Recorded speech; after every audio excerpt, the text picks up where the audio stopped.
बारंबार प्रणाम। श्री गुरुदेव के चरणों में बारंबार प्रणाम। बारंबार प्रणाम। सत सत नमन।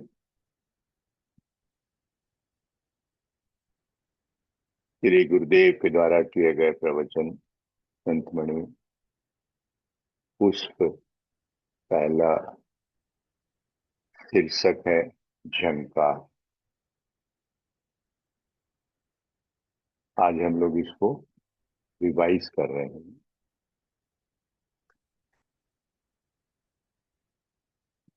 मैं शुरू से पढ़ना शुरू कर रहा हूं। झंकार। झंकार शब्द है। झंकार के भीतर बहुत बड़ा रहस्य छिपा हुआ है।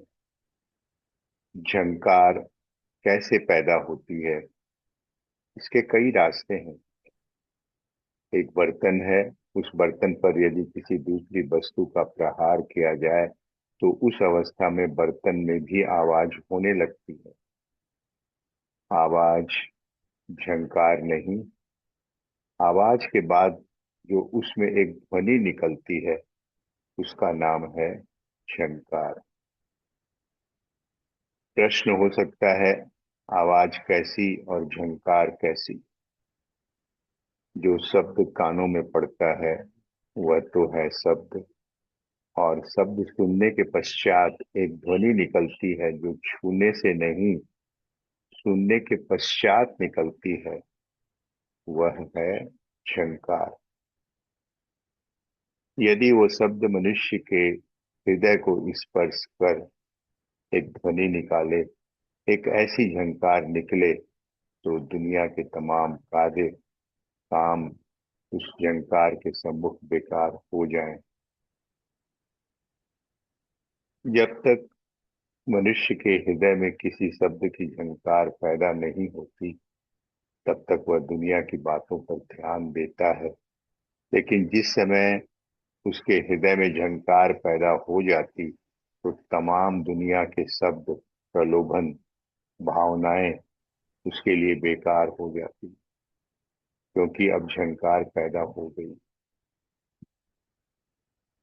यह कैसे पैदा होती है यह तो कहना कठिन है, लेकिन यह कहा जा सकता है कि जिस दिन सृष्टिकर्ता ने सृष्टि के प्रारंभ में, सॉरी, लेकिन यह कहा जा सकता है कि जिस दिन सृष्टिकर्ता ने सृष्टि प्रारंभ की उस समय झंकार पैदा हुई। एक को हम, मैं एक हूं, बहुत श्याम और अनेक रूप में हो जाऊं, यह केवल आवाज थी। लेकिन इतनी आवाज होनी थी कि झंकार पैदा हो गई, लहर पैदा हो गई। जिधर देखो उधर ही अनेक प्रकार के जीव जंतु, प्राणी, पत्र, पुष्प, फल, जल, नभ, सब वस्तुओं का एक ही साथ एक रूप सम्मुख हो गया। यह केवल शब्द की झंकार थी। इसे बहुत कम व्यक्ति समझ पाते हैं। आरती होती है, घंटा घड़ियाल बजता है, उसमें से झंकार निकलती है। लोग आरती की तरफ देखते हैं, जो प्रतिमा है उसकी तरफ देखते हैं, लेकिन उसमें जो झंकार पैदा होती है उसकी तरफ बहुत कम लोगों का ध्यान जाता है। हम नाम बोलते हैं, नाम की तरफ ध्यान जाता है, लेकिन उस नाम में कौन सी झंकार है, कौन सी अज्ञात ध्वनि है, जिस अज्ञात ध्वनि को सुनकर भीतर में एक झंकार पैदा होती है। यह काम बुद्धि का नहीं है। इसमें जब तक, सॉरी, यह काम बुद्धि का नहीं है। इसमें जब मन कुछ लगता है और मन लगने के बाद भीतर में जो एक झंकार पैदा होती है, वह प्राणों के भीतर एक झंकार पैदा करती है। और जिस समय मनुष्य के प्राणों में झंकार पैदा होती है, मन विकसित हो जाता है, बुद्धि लिप्त हो जाती है, अहंकार गिर जाता है, अहम सोहम में मिलकर एक हो जाता है। यह है वह झंकार जिस झंकार के बिना मनुष्य का जीवन विशेष अर्थ नहीं रखता। जपता है, तपता है, ध्यान करता है, धारणा करता है, उपवास करता है और न जाने क्या क्या करता है, लेकिन यह सब करने के पश्चात भी यदि झंकार पैदा न हुई तो वह इतना किया हुआ जो है बेकार तो नहीं जाता, लेकिन आनंद नहीं मिलता। आवाज कुछ समय के लिए होती है, लेकिन झंकार, झंकार तो हो रही है। ये अनहत की ध्वनि जिसे कहते हैं वह भी एक झंकार है। यह जो निरर्थक विचारों की विचित्र सम्मिश्रण युक्त चिंता की ध्वनि निकलती है, यह भी एक दुख की झंकार है। झंकार के बिना क्या है, क्या नहीं है, इसका ठीक ठीक ठीक पता नहीं चलता। एक मनुष्य का साधारण सा ज्ञान आकृष्ट करने के लिए पायल की झंकार, यह पायल की झंकार क्या चीज होती है? यह कौन सी पायल है जिसकी झंकार सुनकर मनुष्य मनुष्य नहीं रहता, शिवत्व में बदल जाता है? वह एक झंकार है, वह एक ऐसी ध्वनि है पैरों की, पायल की, कि जब तक मनुष्य का अहंकार पैरों में नहीं पड़ जाता तब तक पायल की झंकार को समझ नहीं पाता। उसने तो केवल बाहर पायल की आवाज सुनी है, वह यह नहीं जानता कि जिस दिन शरण पा जाएगा, जब उसका मन पायल की तरह हो जाएगा, तो झंकार का पता तो उसे लगेगा ही। पैर में पायल है और झंकार नहीं, सामने इष्ट है और भाव नहीं, तो वह कैसा इष्ट और कैसा भक्त जो अपने प्रभु के सम्मुख बैठकर भी अपने दुख दर्द को भुला नहीं सका। कारण क्या है? अभी झंकार पैदा नहीं हुई। केवल रूप देखता है, गीता पढ़ता है, गीता सुनाता है, यह नहीं जानता कि तेरे सम्मुख गीता वाला बैठा हुआ है। वह गीता तो अर्जुन के लिए थी, तेरे लिए तो भगवान की गीता कुछ और होगी। मनुष्य गीता पढ़ने में लगा है, गीता सुनने में नहीं। सुनता है तो भी किसी मनुष्य से गीता न सुन, सुन उससे जिसके मुख से गीता निकली है, जिसके मुख से गीता की झंकार निकली है, जो 5,000 वर्ष बीतने पर भी आज गूंज रही है। सुनता है कौन? सुनता है भक्त। बच्चे की आवाज बच्चे की माँ सुनती है। पड़ोसिन के लिए दुख की बात नहीं है, है। पड़ोसिन क्यों ध्यान देगी, किसका बच्चा रोता है? इसी प्रकार आवाज तो होती है, लेकिन दुनिया वाले क्यों उस झंकार को सुनेंगे? वे तो भक्त नहीं है।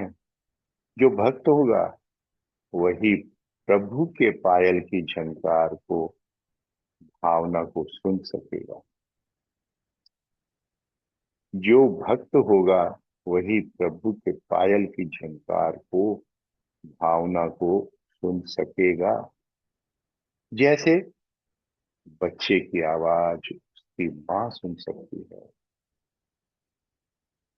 माँ के कान में वह आवाज ऐसी बैठी हुई है कि 100 बच्चों के बीच में भी यदि उसका बच्चा रोता है तो माँ का ध्यान बच्चे की ओर जाता है।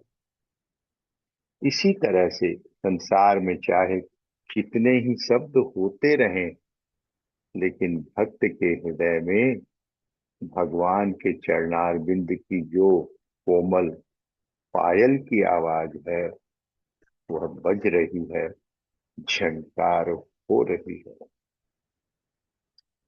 झंकार ऐसी है कि मनुष्य का जीवत्व भाव भुला देती है। वह झंकार है जो बेकार नहीं जाती। जब झंकार पैदा हो जाती है तो फिर बंद नहीं होती।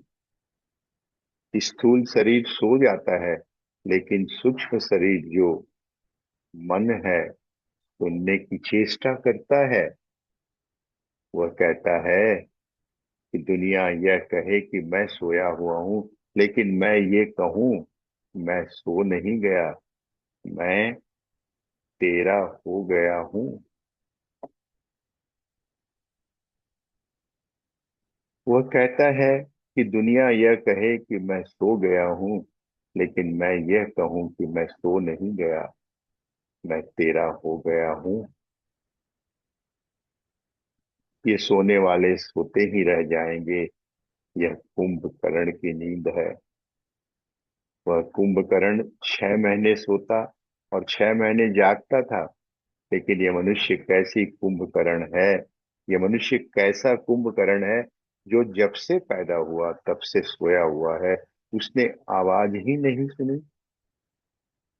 कान दिए भगवान ने, लेकिन भगवान की ध्वनि को, झंकार को सुनने की कभी चेष्टा नहीं की।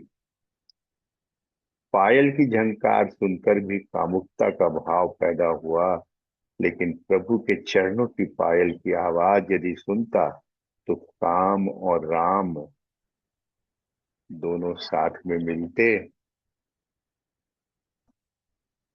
पायल की झंकार सुनकर भी कामुकता का भाव पैदा हुआ, लेकिन प्रभु के चरणों की पायल की आवाज यदि सुनता तो काम और राम दोनों साथ में मिलते।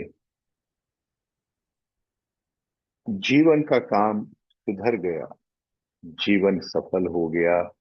जिस रोज की उसने प्रभु के चरणों के पायल की आवाज सुनी, और जब तक यह ध्वनि वह सुन नहीं पाता, तब तक दुनिया की हाय हाय, काय काय आदि निरर्थक बातें ही उसके दिमाग में चक्कर खाती है।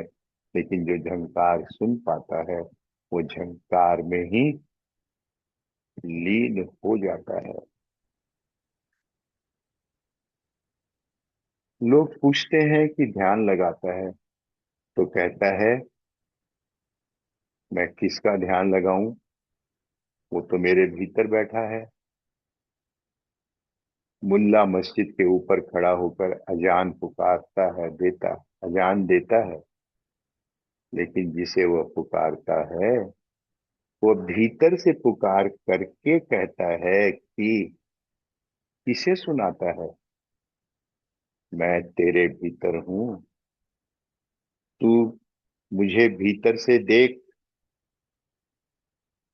वह झंकार पैदा होगी तो तेरी आवाज में भी मेरी आवाज पैदा होगी। यह झंकार पैदा होगी तो तेरी आवाज में भी मेरी आवाज पैदा होगी।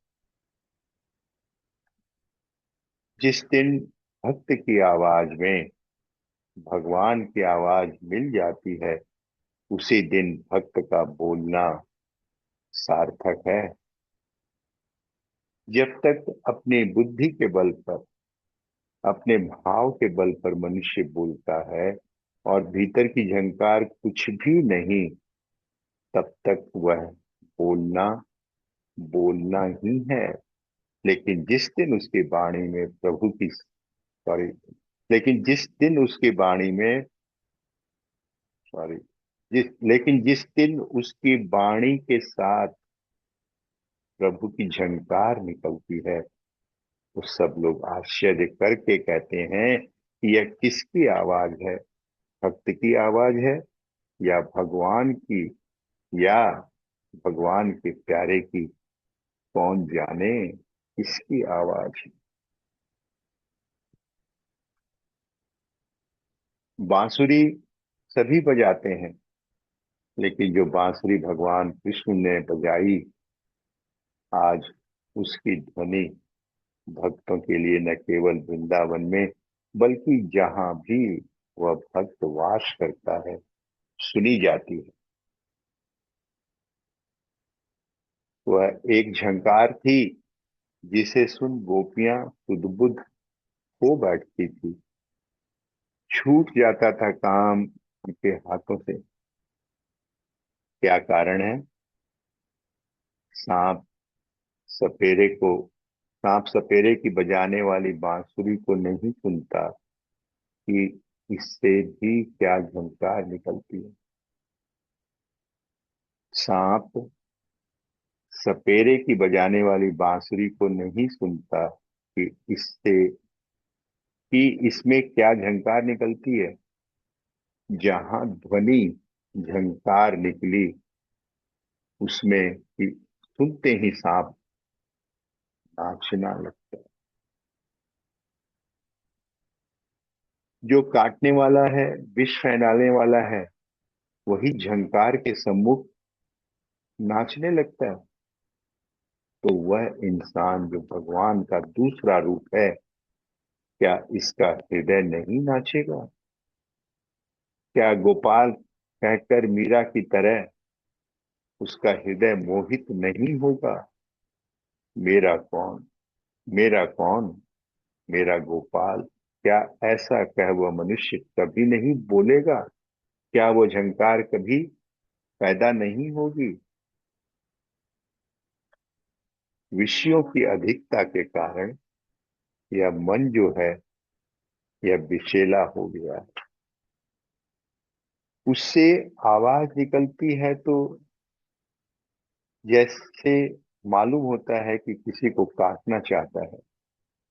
इतना क्रोध, इतनी ईर्ष्या, इतना द्वेष मनुष्य ने अपनी वाणी में भर रखा है कि वह अगर किसी से बात करता है तो ऐसा मालूम होता है कि किसी को खाएगा। ये झंकार रूपी विषैली गंगा है। मनुष्य चला जाता है, लेकिन उसकी वाणी, ध्वनि, आवाज कानों में गूंजती रहती है।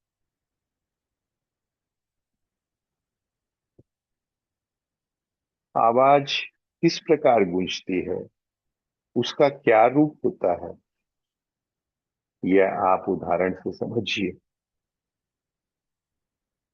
जिस समय मां बनासा मृत्यु शैया पर पड़ी थी और बाबा वहां पहुंच करके उन्होंने यही कहा, देख बेटा, वेश की लाज रख। अगर तू अपना शरीर छोड़ देती है तो दुनिया थूकेगी, दुनिया कहेगी कि भगवान उसके सम्मुख था, फिर भी भक्त तड़प तड़प कर मर गया। दुनिया क्या कहेगी? आज उसका इष्ट सामने खड़ा हुआ है, जिसके लिए वो बेचैन हुई। बेटा, वेश की लाज रख। परिणाम आप जानती हैं। वेश की लाज रखने की बात कहने वाला तो चला गया, लेकिन वेश की लाज रखने वाली फिर भी उसकी स्मृति में बरसों तक रही। यह है झंकार जो बराबर गूंजती रही। तुम जाओ, तुम्हारी आवाज केवल मंडरेले में तक नहीं रहेगी, एक एक मंडप में, एक एक घर में तुम्हारे भाव फैलते रहेंगे। तुम्हारी आवाज कभी मिटने वाली नहीं।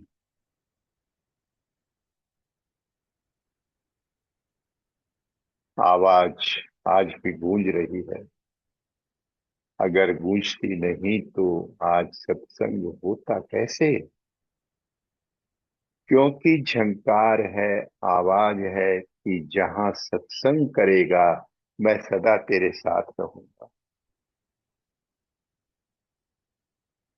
वही आवाज आज सत्संग करवा रही है। अन्यथा संत के संग, सॉरी, अन्यथा संत के साथ तो संग है ही, फिर इकट्ठा करने की क्या जरूरत है? संत ने कहा था मुझे, स्वयं शांति लेकर बैठ गया तो क्या पाया? मेरा कहा हुआ उस दिन सफल होगा कि जैसे मैंने तेरे हृदय में झंकार पैदा कर दी है, यदि तू ठीक किसी के हृदय में झंकार पैदा कर सकेगा, उस रोज मैं समझूंगा कि मेरा बतलाया हुआ कार्य आज सफल हुआ। मैं यह नहीं कह सकता कि आज उनकी आवाज कहाँ तक काम कर रही है, लेकिन इतना समझा जा सकता है कि जब तक दुनिया के लोग निरर्थक आवाज, निरर्थक झंकार सुनते रहेंगे, उस समय भी सत्संग वाला व्यक्ति सब प्रकार की बातें घर वालों से सुनता हुआ भी सत्संग की बात सुनने के लिए आतुर रहता है। इच्छा रहती है उसकी, कब समय आए, कब हम वह आवाज सुने, कब वह झंकार पैदा हो। ये झंकार तो ऐसी है जो युगों से चलती हुई आई और चलती रहेगी अंतिम समय तक, क्योंकि इसको चलाने वाला अनंत है। उसका कोई अंत नहीं, तो झंकार का कैसे अंत हो? जिसके भीतर की भावना हमेशा कार्य करती रहती है, जिसके अनोखे विचार हमेशा चलते फिरते रहते हैं, ऐसे व्यक्ति के हृदय में यदि एक बार प्रभु के नाम की झंकार पैदा हो जाए तो उसे नाम स्मरण नहीं करना पड़ेगा, भूलना नहीं पड़ता। झंकार स्वतः ही गूंजती रहती है। केवल इतना ध्यान देना है कि झंकार हो रही है। झंकार जहां होती है वहां दुनिया के झंझट अति शीघ्रता से दूर हो जाते हैं। यह झंकार का सुफल परिणाम है। झंझट है कहाँ जहां झंकार पैदा नहीं हुई? झंझट है कहाँ जहां झंकार पैदा नहीं हुई?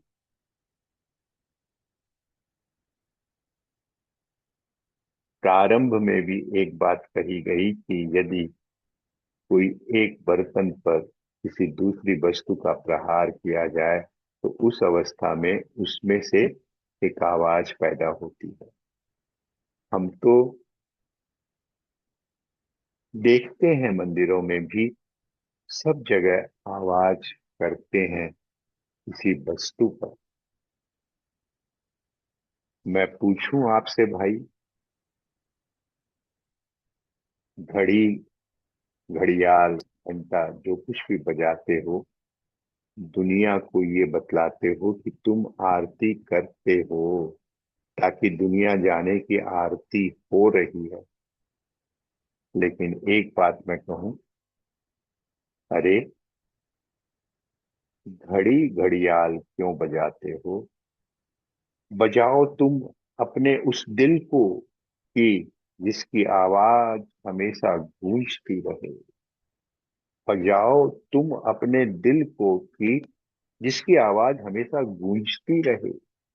ये घंटा घड़ियाल कुछ समय बजकर रह जाएंगे। बजाओ कुछ ऐसी चीज बजाओ जिसकी लय खत्म न हो। समय आए तो समा जाए उसी दुनिया में, प्रभु के चरणों में।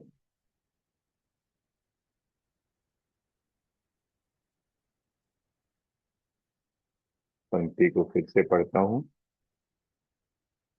अरे, घड़ी घड़ियाल क्यों बजाते हो, बजाओ तुम अपने दिल को, कि जिसकी आवाज हमेशा गूंजती रहे।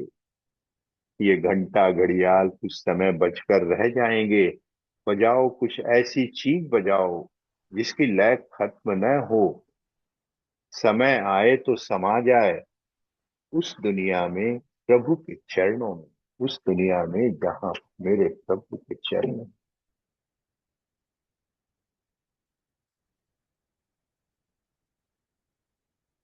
कैसी आवाज है जो केवल गूंजती है, समा जाती नहीं। सम पर आए तो समाए। जहां आवाज होती है, सॉरी, जहां आवाज होती रहती है, वहां जब तक सम भाव नहीं होता, साम्य भाव नहीं होता, तब तक वह आवाज दूर है, गाने वाला दूर है। बेसुरा, बेताला होने पर सम पर कभी नहीं आ सकता, जब तक सम भाव, साम्य भाव, समानता का भाव, भक्त और भगवान एक का भाव मनुष्य के हृदय में नहीं होता, तब तक वह समझ नहीं पाता कि ये झंकार क्या है।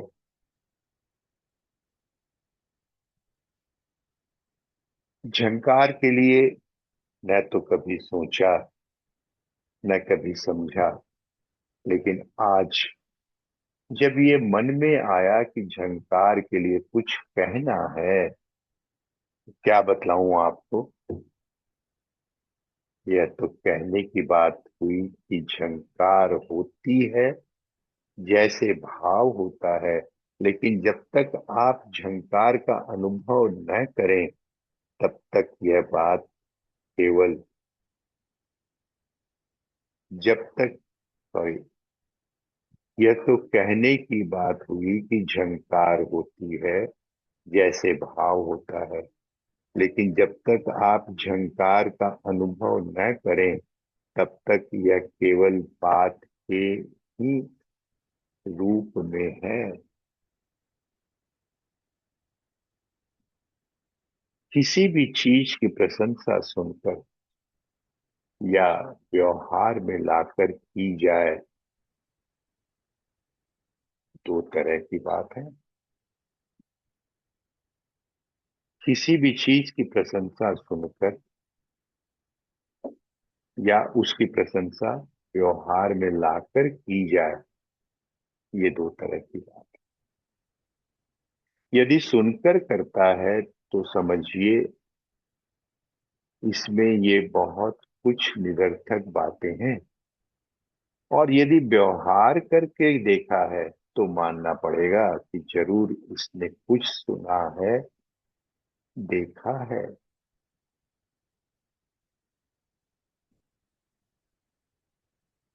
पहले के ऋषि मुनियों ने अनहत की ध्वनि का कहीं नाम नहीं लिया। कबीर ने ही अनुभव करके ये कहा कि ये अनहद ध्वनि है। तो क्या ऋषि मुनियों ने अनहद ध्वनि नहीं सुनी? सुनी तो होगी, लेकिन वे लोग हद में ही रहे होंगे। अनहद का अर्थ होता है जिसकी हद न हो, सीमा न हो, असीम हो, विस्तृत हो। कहने का मतलब ऋषि मुनि सुनते तो थे, लेकिन हद तक ही सुनते थे, अनहद नहीं हुए। ये अनहद की आवाज तो कबीर ने ही सुनी।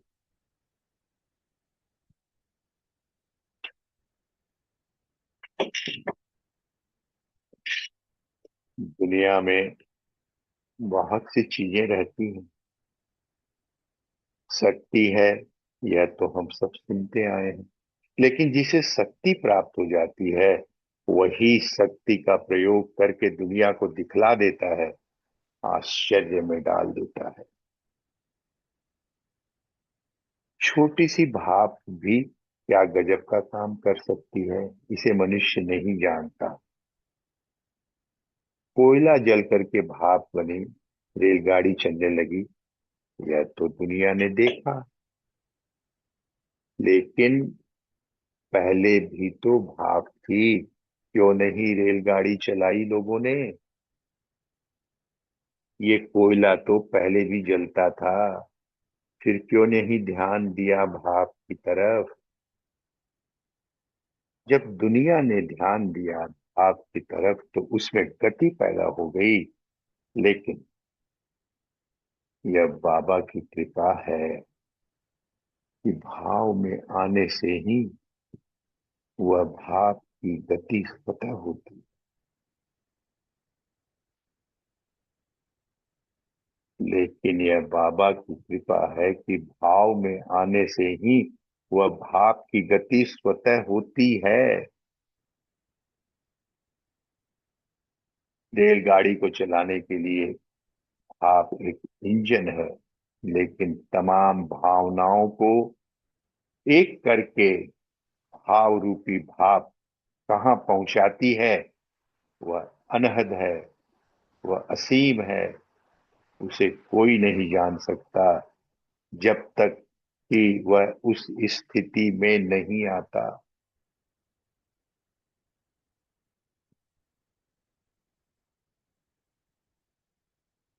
लेकिन यह बाबा की कृपा है कि भाव में आने से ही वह भाप की गति स्वतः पैदा होती है। रेलगाड़ी को चलाने के लिए भाप का एक इंजन है, लेकिन तमाम भावनाओं को एक करके भाव रूपी भाप कहाँ पहुंचाती है, वह अनहद है, वह असीम है। उसे कोई नहीं जान सकता जब तक कि वह उस स्थिति में नहीं आता।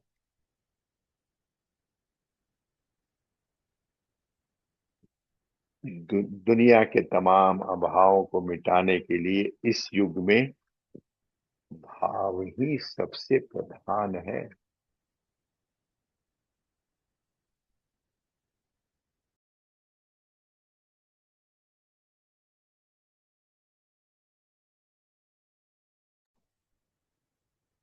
दुनिया के तमाम अभावों को मिटाने के लिए इस युग में भाव ही सबसे प्रधान है। भाव ही मनुष्य के भीतर ऐसी भावना देता है कि जिस भावना को पाकर मनुष्य अभाव भूल बैठता है। प्रभात होते ही मनुष्य को अभाव मालूम होता है। भाव वाला भाव में आता है, उसका भी अभाव पूर्ण हो जाता है, लेकिन अभाव की तरफ उसकी दृष्टि नहीं रहती। अभाव वाला दिन भर अभाव अभाव ही करते हुए प्रभात संध्या रात्रि व्यतीत करता है। प्रश्न हो सकता है कि यह क्या चीज है? भाव वाला रोटी की चिंता नहीं करता, वह तो रोता है भाव नहीं आता। मेरे जीवन, मैं क्या करूं? रोता है इसलिए कि इतनी भावपूर्ण बातें सुनी, फिर भी मेरी आंखें, मेरा दिल पत्थर जैसा है कि फूटा नहीं, उसमें से प्रेम का झरना बहा नहीं। तो मैंने क्या वाणी सुनी?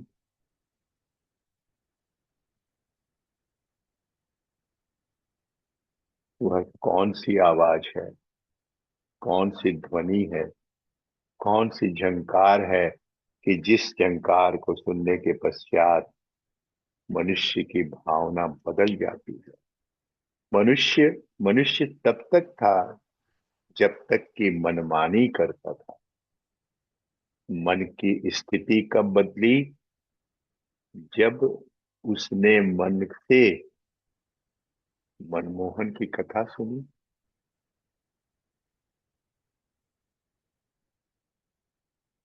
मन की स्थिति कब बदली? जब उसने मन से मनमोहन की कथा सुनी। मोहन ने मोहित कर दिया मन को। मन जो था मनमोहन का हो गया। जब मन मनमोहन का हो गया, अब मन को साधना की, जप की, तप की, ध्यान की, धारणा की, उपवास की, तीर्थ की कौन सी आवश्यकता है। मैं जिसे बुलाऊं वो मेरे घर में अपने आप आ गया। जिसके लिए मैं छटपटाता था वो स्वयं आज खड़ा होकर दर्शन दे रहा है। तो मुझे कहाँ जाना है। वह तो दरवाजे पर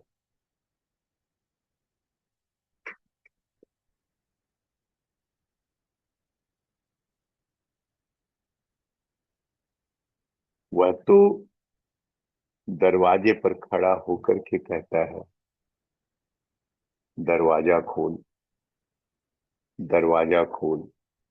कहाँ दर दर भटकता है। मैं तेरे दरवाजे पर खड़ा हूं।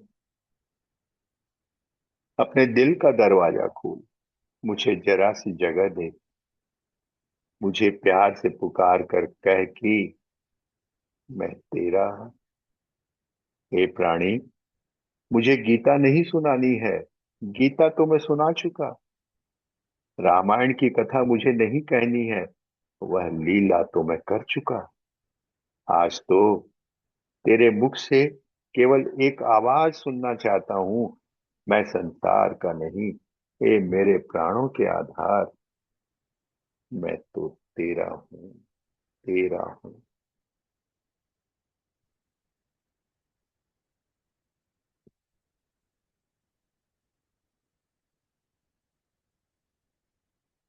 यह दुनिया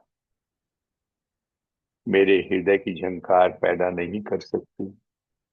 यह तो चिंता पैदा करती है, क्रोध पैदा करती है, ईर्ष्या पैदा करती है। लेकिन हे राम, तेरा नाम ने नहीं पैदा करती। जो तेरा नाम पैदा करता है, जो तेरे नाम के पीछे दीवाना है, उस दीवाने के पीछे मुझे भी दीवाना कर दे कि मैं भी दीवाना होकर राम राम कहता हुआ, श्याम श्याम रटता हुआ दुनिया में पागल की तरह फिरूं। क्योंकि मैं तेरा हूं, तेरा हूं, मैं तेरा हूं, मैं तेरा हूं। यह तेरे की आवाज, मीठी आवाज सृष्टि बनाने वाले के कानों में गूंजने लगी तो झंकार पैदा हो गई। झंकार झंकार में मिल गई। वह कहता है, मैंने जो मनुष्य बनाया वह बेकार नहीं बनाया। केवल आज उसने स्वीकार किया कि मैं तेरा हूं।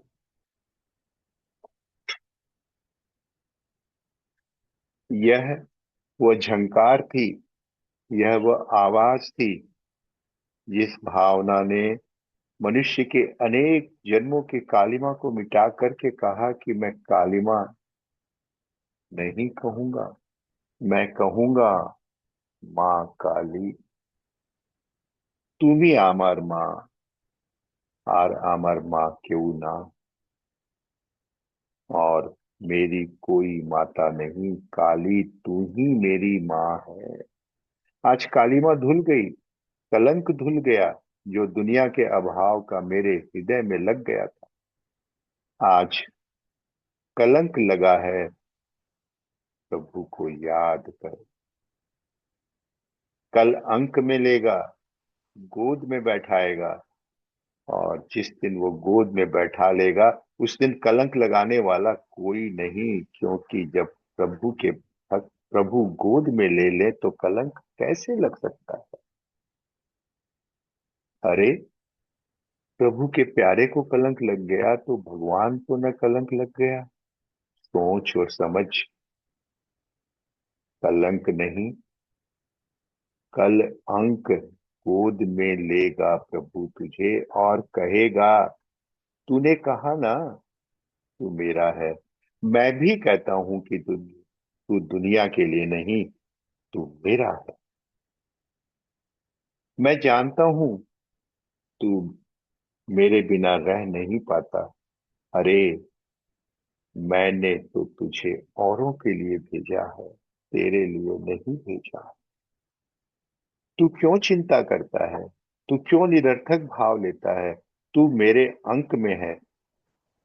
देख, मनुष्य की गोद तो छोटी, और मैं विराट हूं, सब जगह फैला हुआ हूं, इसलिए सब जगह मेरी गोद है रे। तू ऐसा क्यों समझता है मनुष्य की तरह कि मनुष्य की गोद तो छोटी है? छोटा सा शरीर, छोटी सी गोद, लेकिन भगवान तो अनंत है, इसलिए अनंत की गोद भी अनंत है। जहां बैठा है वहां उसकी गोद में ही बैठा है वो। जब यह भाव मनुष्य के हृदय में झंकार करने लगता है, उस समय मनुष्य मनुष्य नहीं रहता, भगवान का हो जाता है। भगवान की ही भावना उसके हृदय में काम करने लगती है।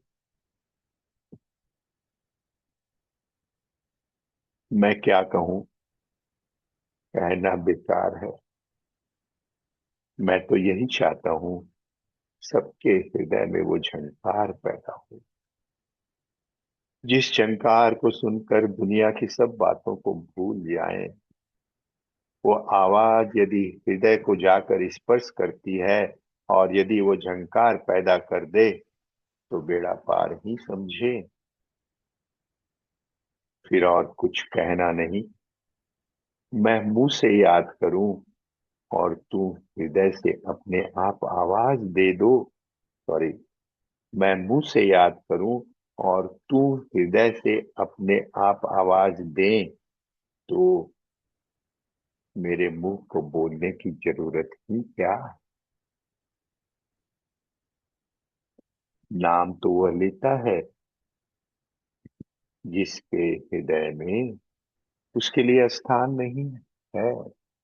नाम तो वो लेता है जिसके हृदय में उसके लिए स्थान नहीं है। लेकिन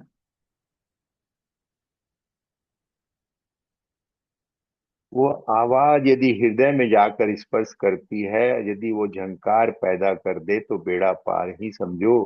फिर और कुछ कहना नहीं। मैं मुंह से क्यों याद करूं? मैं मुंह से याद करूं और तू हृदय में अपने आप आवाज दे, तो मुझे मेरे मुंह से बोलने की क्या जरूरत? जो मैंने दो लाइन पढ़ने के बाद बोली है। आगे पढ़ते हैं। प्रश्न हो सकता है, जब तक नाम नहीं लेगा तो कैसे स्थान होगा?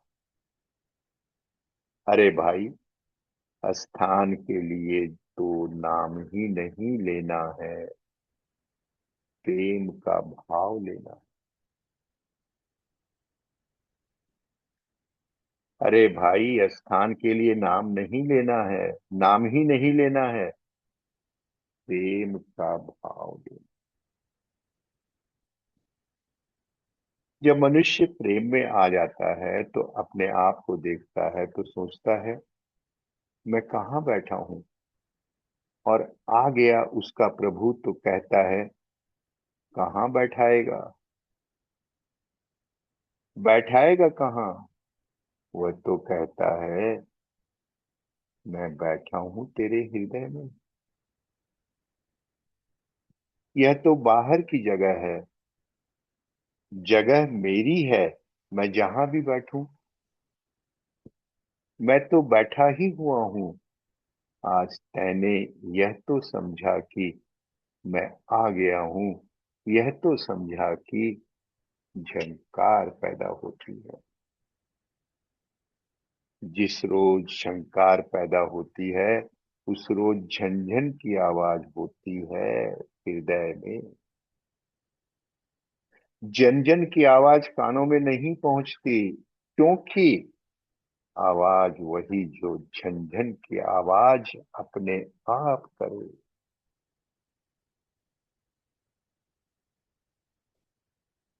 जन जन की आवाज कानों में नहीं पहुंचती, क्योंकि आवाज वही जो झंझन की आवाज अपने आप करे।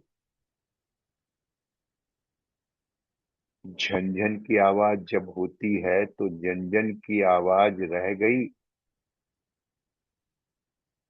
अक्षरों के हिसाब से भी हम देखें तो ज रह गया, श आ गया,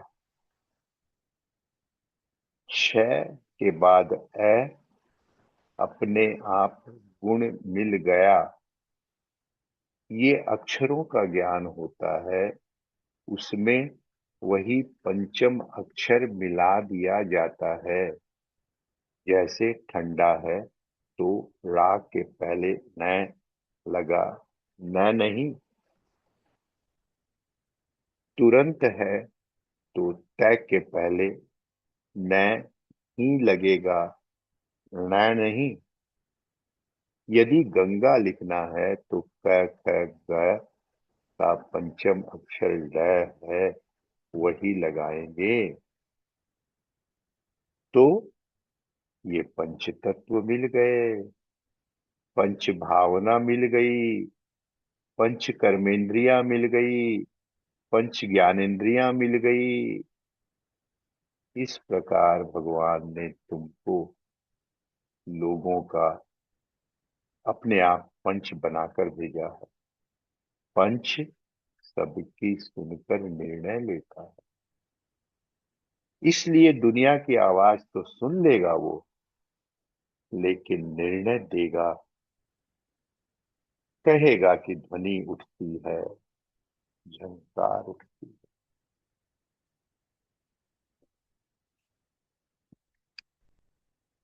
अभी झंकार नहीं उठी तो प्यार कर उसे, अभी कर और कर, अभी और प्यार कर।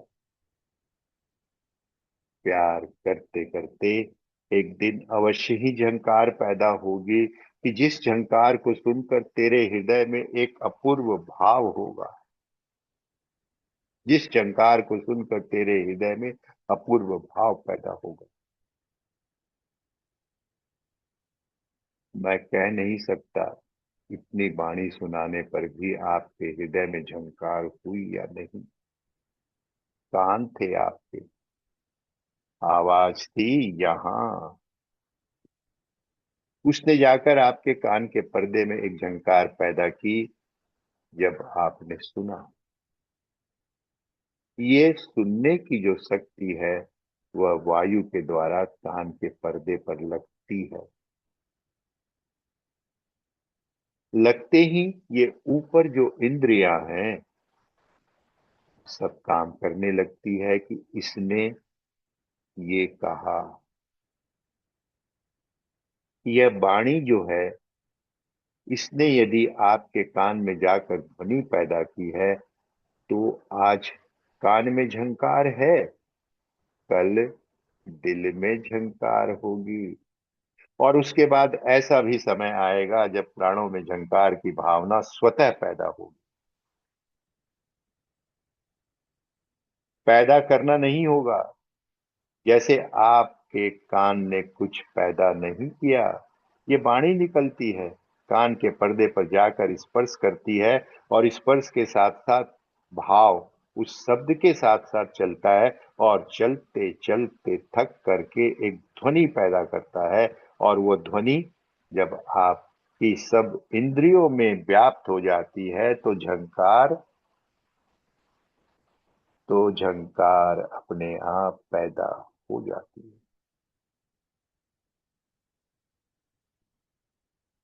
यह है झंकार का साधारण स्वरूप। नाम ले आप और झंकार पैदा न हो तो वह केवल कान तक का ही सौदा है। हृदय तो फिर भूखा ही रहेगा ना। प्राण तो फिर आकुल ही रहेंगे, प्राण तो फिर व्याकुल ही रहेंगे। आवाज सुनकर यदि कान को ही तृप्ति मिली तो दिल की तृप्ति कब हुई? दिल की तृप्ति तभी होती है जब कोई दिल देने वाला, भाव देने वाला भगवान का भक्त मिलता है। दिल रम जाता है, दिल भूल जाता है।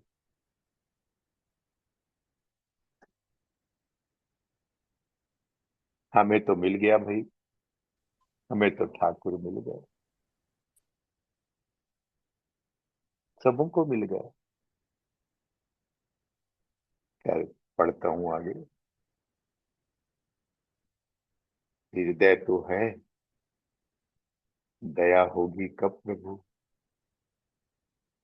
जिस समय तेरी दया होगी उस समय यह हृदय केवल हाड़ मांस का स्थान नहीं होगा, तेरी आवाज इसमें गूंजेगी। जब हृदय में आवाज गूंजी, तब जैसे हृदय का रक्त संपूर्ण अंग में फैल करके शरीर में गति पैदा करता है, और मनुष्य देखता है, सुनता है, चलता है। क्योंकि मनुष्य मरता है तो मनुष्य हृदय की गति बंद हो जाती है, और जब तक हृदय में गति है तब तक रक्त का प्रवाह रहता है। रक्त कैसा हो? जैसा भक्त का रक्त होता है। यह दुनिया का रक्त नहीं, ये भगवान के भक्त का रक्त है, जिसमें भक्ति की ध्वनि हमेशा झंकार करती रहती है।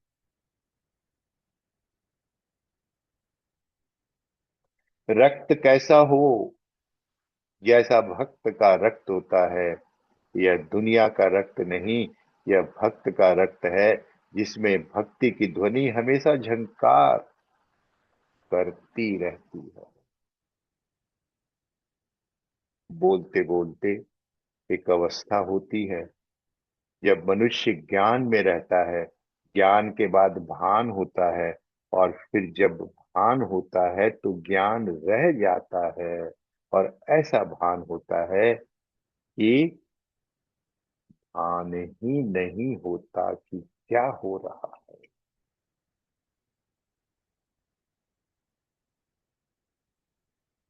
फिर से पढ़ता हूं।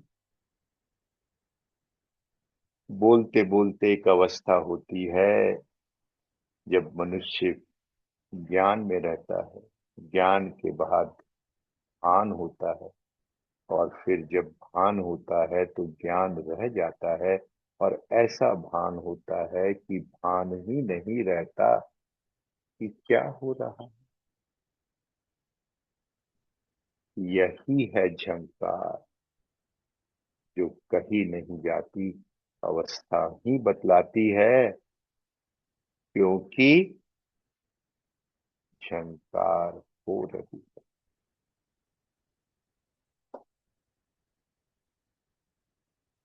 इस अध्याय को पूर्ण विराम। क्योंकि झंकार हो रही है। समकालीन भक्तों से सुना। इस प्रवचन के बाद गुरुदेव की अवस्था कुछ दिनों तक, बस आप समझ लीजिए। और अंतिम पंक्ति है इस अध्याय की, क्योंकि झंकार हो रही। हरिओम भाई, समय हो गया।